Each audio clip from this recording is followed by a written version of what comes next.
Hello everyone. तो आज का हमारा टॉपिक है नीति आयोग। ओके। नीति आयोग क्या होता है, नीति आयोग के फंक्शन क्या होते हैं, इसके इनिशिएटिव क्या क्या हैं इसके, और क्या क्या वर्क करती है, कब एस्टेब्लिश हुई थी, कौन कितने मेंबर होते हैं, ये सारे चीज़ हम इस लेक्चर वीडियो में डिस्कस करने वाले हैं। सबसे पहले देखते हैं नीति आयोग। नीति आयोग की नीति का फुल फॉर्म होता है national institution for transforming India. ये इसका फुल फॉर्म होता है। अब इसका इंट्रोडक्शन देख लेते हैं और एस्टेब्लिशमेंट देख लेते हैं, कब एस्टेब्लिश्ड हुआ था। तो नीति आयोग 1 जनवरी 2015 को गवर्नमेंट ऑफ इंडिया के द्वारा एस्टेब्लिश किया गया था। पहले क्या चलता है, जैसे अपनी कंट्री है तो कंट्री में हम प्लानिंग के लिए कोई प्लानिंग बॉडी होती है।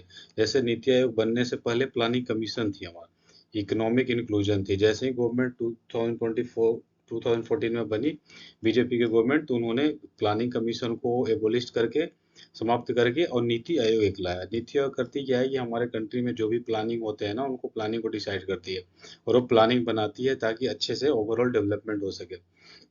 तो 1 जनवरी 2015 को गवर्नमेंट ऑफ इंडिया आती है और वो नीति आयोग लेके आती है। नीति आयोग प्लानिंग करेगी गवर्नमेंट कंट्री की। और ये किसे रिप्लेस करता है, 1950 से 2017 तक हमारे प्लानिंग कमीशन चली थी, उसे रिप्लेस करके नीति आयोग बनी है। Soviet style central model planning, ये सोवियत सोवियत रूस रूस का है स्टाइल, उसी पे बेस्ड है ये नीति आयोग। तो ये प्लानिंग कमीशन थी सोवियत स्टाइल पे, सेंट्रल प्लानिंग मॉडल। और NITI Aayog national institution for transforming India, ये होती है इसके फुल फॉर्म। तो ये पॉलिसी थिंक टैंक है, दैट मीन्स थिंक टैंक के फॉर्म में ये वर्क करती है गवर्नमेंट के लिए। इट डज नॉट एलोकेट, ये फंड एलोकेट नहीं करती, जैसे प्लानिंग कमीशन में फंड एलोकेशन होती थी, बट ये नीति आयोग में फंड एलोकेशन नहीं होती। अब हम देखते हैं हमें नीति आयोग की जरूरत क्यों पड़ी, नीड क्यों पड़ी नीति आयोग की। Changing economic environment in the global और नेशनल कॉन्टेक्स्ट में इकोनॉमिक इन्वायरमेंट को बदलने के लिए।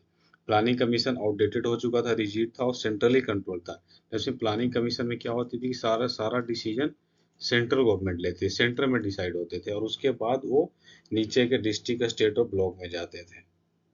इसलिए आउटडेटेड था और need to bottom to up. NITI Aayog में क्या हो गया कि बॉटम से टॉप पे है, इनकी जो भी प्लानिंग बनेगी वो बॉटम से टॉप होगी। डेट मीन सबसे पहले कंसीडर रिक्वायरमेंट देखी जाएगी कि कौन से जगह पे क्या रिक्वायरमेंट है, फिर वो रिक्वायरमेंट ब्लॉक पे जाएगा, फिर डिस्ट्रिक्ट पे, फिर स्टेट पे, और फिर सेंटर पे, और फिर सेंटर डिसाइड करेगी और वहाँ वो जो रिक्वायरमेंट है उसे पूरा किया जाएगा। डेट मीन ये बॉटम से अप अप्रोच है।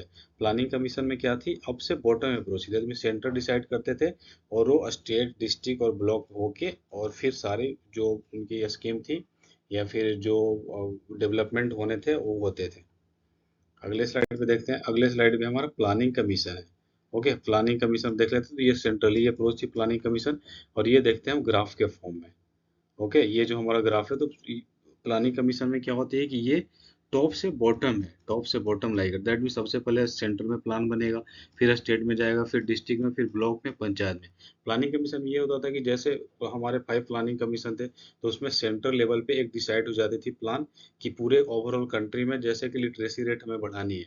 तो लिटरेसी रेट बढ़ानी है तो सारे स्टेट में लिटरेसी रेट बढ़ाने के लिए एक प्लान बन जाएगी सेंटर में, और सारे स्टेट में लागू हो जाएगी। बट इसमें होता ये था कि जैसे केरला की लिटरेसी रेट ऑलरेडी ज़्यादा है, तो केरला की लिटरेसी रेट बढ़ाने की हमें जरूरत नहीं है। अब बिहार जैसा स्टेट है, उसकी लिटरेसी रेट कम है, तो अगर लिटरेसी रेट की प्लानिंग बनती है कि 80% लिटरेसी चाहिए, तो केरला में तो ऑलरेडी 75% लिटरेसी रेट है, अब बिहार में कम है, तो सारे स्टेट के लिए उतने ही की प्लान बनेगी। तो इसलिए इसे इसकी एक ड्रॉबैक मानी जाती है। और नीति आयोग में क्या है कि जिस स्टेट की लिटरेसी रेट कम है, पहले हम उनको डेवलप करेंगे, जहाँ ऑलरेडी अधिक है उनको एवरेज लेके चलेंगे, जो कम है उनको पहले बढ़ाने के लिए प्लान बनाए जाएंगे। तो ये सेंट्रली अप्रोच थी। अब फंड एलोकेशन इसमें किया जाता था, power to allocate fund to state और सेंट्रल मिनिस्ट्री। विभिन्न प्रोजेक्ट और प्रोग्राम के द्वारा फंड एलोकेट किया था। इसमें 5 ईयर प्लान होते थे, हर 5 साल के लिए एक प्लान बनाई जाती थी, और उसके अकॉर्डिंग ही कंट्री में डेवलपमेंट होती थी, और उससे प्लान एग्जीक्यूट करा जाता था। State government relatively limited, state government का रोल था वो कम था। Primary involve national development council थी, इसकी मीटिंग होती थी 5 ईयर प्लान और प्लानिंग कमीशन के अंतर्गत। फिक्स स्ट्रक्चर थे, इसके स्ट्रक्चर फीड और हेरारकियल थे, हेरारकी थी और इसके स्ट्रक्चर फिक्स थे। ओके। अब फिर इसी के कॉन्टेक्स्ट में नीति आयोग को देख लेते हैं, इसी के अगेंस्ट में कि नीति आयोग की क्या है। नीति आयोग कोऑपरेटिव फेडरलिज्म है। नीति आयोग एम्फेसाइज करती है कोऑपरेटिव फेडरलिज्म, इनकरेज करती है कोलेबोरेशन बिटवीन सेंटर और स्टेट के बीच में कोलेबोरेशन करती है, और ये बॉटम से बॉटम से टॉप है, इसमें प्लानिंग और डेवलपमेंट बॉटम से टॉप की तरफ होती है। जैसे मान लेते हैं कि एक स्कूल की रिक्वायरमेंट है, स्कूल की रिक्वायरमेंट पहले देखी जाएगी कि कौन से पंचायत में स्कूल की रिक्वायरमेंट है, तो उस पंचायत लेवल पे पहले स्कूल की रिक्वायरमेंट देखी डिटेक्ट किया जाएगा। फिर अगर रिक्वायरमेंट है तो उसे फिर ब्लॉक की तरफ, फिर ब्लॉक से डिस्ट्रिक्ट जाएगा वो, फिर डिस्ट्रिक्ट से स्टेट, और फिर स्टेट से सेंटर, और सेंटर पे जाने के बाद फिर वहां से प्लानिंग बन के आएगी और फिर वो स्कूल बनाया जाएगा, स्कूल हुआ, हॉस्पिटल हुआ। तो नीचे बॉटम लेवल से हम रिक्वायरमेंट देखेंगे, उसके बाद सेंटर पे जाएगी, फिर प्लान बन के आके और वहाँ पे एट द टाइम जहाँ रिक्वायरमेंट है वहाँ पे एग्जीक्यूट करा जाता है। एडवाइजरी रोल होता है इसमें, it act as a policy think tank के रूप में काम करता है। रिकमेंडेशन गवर्नमेंट, इसमें गवर्नमेंट एलोकेट फंड नहीं करती। होलिस्टिक डेवलपमेंट होता है, फोकस करते हैं इसमें होलिस्टिक अप्रोच पे, सोशल, इकोनॉमिक और इन्वायरमेंटल सारे एस्पेक्ट को लेके ओवरऑल डेवलपमेंट देखा जाता है नीति आयोग के द्वारा। स्टेट का पार्टिसिपेशन इसमें ज़्यादा होता है। State government play more active role होता है स्टेट गवर्नमेंट का नीति आयोग में। स्टेट गवर्नमेंट के जितने मिनिस्टर होते हैं वो इसके मेंबर होते हैं। State representative expert initiative flexible structure होता है। मोर फ्लेक्सिबल स्ट्रक्चर निकल बॉटम टू टॉप अप्रोच होता है नीति आयोग में, और प्लानिंग कमीशन में अप टू बॉटम होता है अप्रोच। की इनिशिएटिव है इनके NITI Aayog involve various initiative, जैसे अटल इनोवेशन हो गया, मिशन एस्पिरेशनल डिस्ट्रिक्ट प्रोग्राम हो गई, focus on innovation and addressing socio economic disparity होती है, उन पे फोकस रहता है इनका। ओके, एस्पिरेशनल डिस्ट्रिक्ट पे, इनोवेशन पे, नई नई तकनीकें इनोवेट करना, और एड्रेस करते हैं सोशियो इकोनॉमिक जो डिस्पेरिटी है उसको रिड्यूस करने पे, ये ज़्यादा फोकस करते हैं नीति आयोग।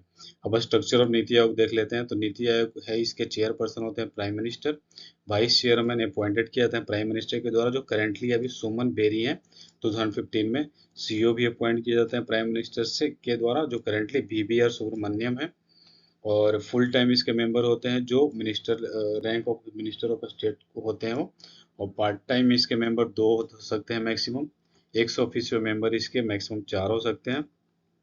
इसकी काउंसिल होती है, एक तो रीजनल काउंसिल होते हैं और एक गवर्निंग काउंसिल होती है। रीजनल काउंसिल के मेंबर होते हैं expert of various field, ex officio member होते हैं union union minister special invitee, expert और स्टेक होल्डर इसके मेंबर होते हैं रीजनल काउंसिल के। रीजनल काउंसिल करती क्या है, जैसे किसी रीजन, पर्टिकुलर रीजन में कोई डेवलपमेंट होने हैं, तो जो डेवलपमेंट होने हैं जिस प्लान की, उसके रिक्वायरमेंट के अकॉर्डिंग एक्सपर्ट होते हैं, उसके स्टेक होल्डर होते हैं, मिनिस्टर होते हैं, इन सारे की मीटिंग होती है, फिर वो फाइनल डिसीजन लिया जाता है, फिर वो प्लान एग्जीक्यूट होता है। अब गवर्निंग काउंसिल है, तो गवर्निंग काउंसिल में चीफ मिनिस्टर ऑफ सारे स्टेट के होंगे, लेफ्टिनेंट गवर्नर होंगे यूनियन टेरिटरी के। और इसकी जो फर्स्ट मीटिंग हुई थी नीति आयोग बनने के बाद 8 फरवरी 2015 को सबसे पहला मीटिंग हुई थी, जिसके चेयर करा था प्रधानमंत्री ने। अब नीति आयोग का फंक्शन क्या होता है, formulate stretching long term policy programme होते हैं इसमें, प्लेटफॉर्म प्रोवाइड करता है स्टेट और सेंटर को एक साथ काम करने का, फ्रेमवर्क के लाइन है सस्टेनेबल डेवलपमेंट गोल की। ओके, मेजर इनिशिएटिव इनके क्या क्या नीति आयोग है, तो अटल इनोवेशन मिशन है, प्रमोट करता है इनोवेशन और एंटरप्रेन्योरशिप यंग यूथ में। अटल टिंकरिंग लैब है जो सारे स्कूल में लगाए गए हैं, Atal tinkering lab. Aspirational district programme है, टारगेट है 112 मोस्ट बैकवर्ड डिस्ट्रिक्ट को चूज करने का और उनको डेवलप करने का, उन डिस्ट्रिक्ट को। मॉनिटर प्रोग्रेस करे जाते हैं हेल्थ, एजुकेशन, इंफ्रास्ट्रक्चर और रियल टाइम डैशबोर्ड पे। हेल्थ इंडेक्स और सस्टेनेबल डेवलपमेंट गोल इंडेक्स होते हैं इसके। रैंक स्टेट जैसा परफॉर्म करती है उस अकॉर्डिंग उनको रैंक दिए जाते हैं, हेल्थ और एसडीजी सस्टेनेबल डेवलपमेंट गोल के अकॉर्डिंग। इंडिया इनोवेशन इंडेक्स होते हैं, तो मेजर इनोवेशन इकोसिस्टम परफॉर्मेंस देखा जाता है स्टेट में। गीग इकोनॉमी रिपोर्ट देखी जाती है, AI road map, EV policy support, ये सब को देख के इंडिया इनोवेशन इंडेक्स के अकॉर्डिंग स्टेट को एक रैंक दी जाती है। फिर है 7 sustainable action for transforming human capital programme, तो ये भी एक इनकी इनिशिएटिव है नीति आयोग की। ओके, अब कंक्लूजन देख रहे हैं, NITI Aayog not a planning body, ये एक प्लानिंग बॉडी नहीं है, बट ट्रांसफॉर्मेटिव पॉलिसी इंस्टीट्यूट। ये एक तरह से प्लानिंग बॉडी ना होकर ट्रांसफॉर्मेटिव पॉलिसी इंस्टीट्यूट है। ये इसका रोल प्ले करता है strategic role in Indian development journey. Indian development journey की होती है, उसमें एक स्ट्रेटजिक रोल है नीति आयोग की। और की driver for inclusive, innovative and sustainable growth. Sustainable growth हो गया, इनोवेटिव हो गया, इनमें इनका काफ़ी इंपॉर्टेंट रोल होता है। और ये एक्ट कैसे करती है, एक ब्रिज के फॉर्म में एक्ट करती है बिटवीन स्टेट और सेंटर। स्टेट और सेंटर के बीच में एक ब्रिज के फॉर्म में एक्ट करती है। इसमें स्टेट का रोल ज़्यादा होता है, स्टेट बेस्ड प्लान तैयार किए जाते हैं और फिर सेंटर उसे इम्प्लीमेंट करती है। ओके, स्टेट और सेंटर के बीच बीच में एक ब्रिज है। ब्रिज के फॉर्म में नीति आयोग वर्क करती है, और जो भी प्लान होते हैं वो स्टेट से आते हैं, स्टेट उसे चूज कर देगी अपने रिक्वायरमेंट के अकॉर्डिंग, वो प्लान सेंटर में भेजी जाएगी, फिर सेंटर उसे एग्जीक्यूट करके उस प्लान को कंप्लीट करती है। ओके।